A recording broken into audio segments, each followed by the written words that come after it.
এই অঙ্কগুলো আমরা 30 সেকেন্ডে সলভ করে ফেলতে পারবো, জাস্ট বসাবো আর উত্তর চলে আসবে। বিসিএস সহ যে কোনো চাকরির পরীক্ষায় এই জাতীয় ম্যাথ আসতে দেখা যায়।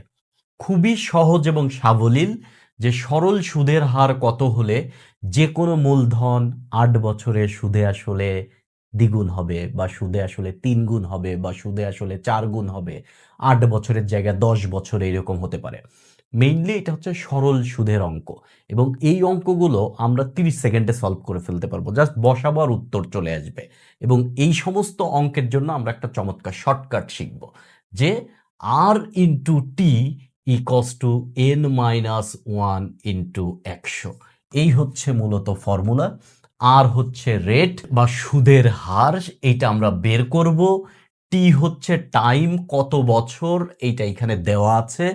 এন হচ্ছে কত গুণ, আমাদের এইখানে বলছে 3 গুণ। 4 গুণ হলে এন এর জায়গা 4 বসাবো, 5 গুণ হলে এন এর জায়গা 5 বসাবো, 10 বছর হলে টি এর জায়গা 10 বসাবো। প্রবলেমটা সলভ করে ফেলি। তাহলে আর ইন্টু টি হচ্ছে 8 বছর ইকুয়াল টু এন হচ্ছে 3 গুণ, তার মানে 3 মাইনাস 1 ইন্টু হচ্ছে 100।